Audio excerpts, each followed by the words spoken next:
Hi friends, welcome to South Indian Bites channel.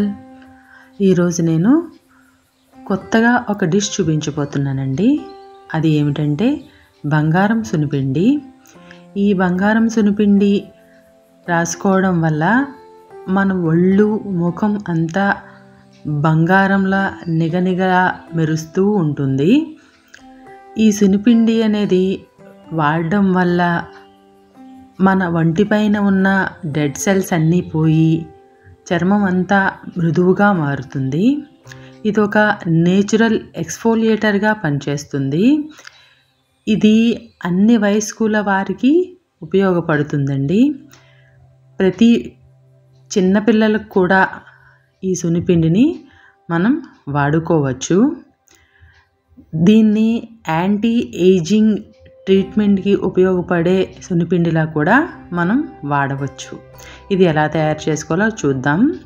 ముందుగా శనగలు 750 గ్రాములు, పెసలు 750 గ్రాములు, మారేడు గుజ్జు 100 గ్రాములు, ఎండిన ఉసిరి ముక్కలు 100 గ్రాములు, తుంగగడ్డలు 100 గ్రాములు, మెంతులు 100 గ్రాములు, తులసి ఆకులు. ఈ తులసి ఆకులు నీడలో ఎండబెట్టినవి 100 గ్రాములు,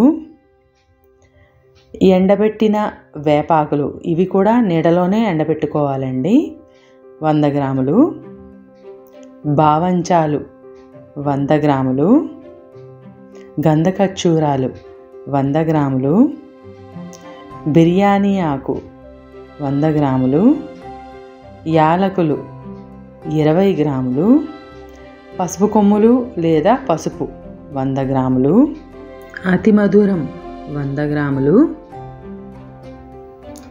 బియ్యం 100 గ్రాములు, గులాబీ రేకులు కూడా నీడలో ఎండబెట్టుకోవాలండి, ఇవి 200 గ్రాములు. ఈ సున్నిపిండి తయారీ విధానం: ముందుగా శనగలు పెసలు దోరగా వేయించుకోవాలండి. తర్వాత మిగతావన్నీ అందులో కలుపుకొని మిక్సీలో కానీ పిండిమరలో కానీ మెత్తటి పిండిలా ఆడించుకోవాలి. సున్నిపిండి వాడే విధానం: ఈ సున్నిపిండిలో పాలు కానీ నీళ్లు కానీ కలుపుకొని, డ్రై స్కిన్ ఉన్నవాళ్ళు అయితే కొద్దిగా నువ్వుల నూనె కానీ కొబ్బరి నూనె కానీ కలుపుకోవాలి. ఆయిలీ స్కిన్ వాళ్ళైతే అసలు ఏమీ కలుపుకోకూడదు. ఇలా కలిపిన పిండిని పూర్తిగా ముఖానికి శరీరం అంతా పట్టించి ఒక 10 నిమిషాలు తర్వాత శుభ్రంగా రుద్దుకుంటూ స్నానం చేయాలండి. అంతే. ఈ సున్నిపిండి వాడినప్పుడు ఎటువంటి డిటర్జెంట్ సోపు వాడకూడదు. ఈ విధంగా వాడడం వల్ల మన శరీరం మొహం బంగారంలా మెరిసిపోతూ ఉంటుంది. ఈ సున్నిపిండిని ఎలా స్టోర్ చేయాలంటే, పిండి ఆడించిన తర్వాత శుభ్రంగా చల్లారపెట్టి దాన్ని ఒక ఎయిర్ టైట్ కంటైనర్లో మనం దాచిపెట్టాలండి. ఈ కొలతలతో ఆడించిన సున్నిపిండి అయితే పూర్తిగా మీకు 6 నెలల వరకు వస్తుంది. అంతేనండి, బంగారం సున్నిపిండి తయారైపోయింది. మీకు కానీ ఈ వీడియో కానీ నచ్చినట్లయితే నా ఛానల్ని లైక్ చేసి సబ్స్క్రైబ్ కూడా చేయండి.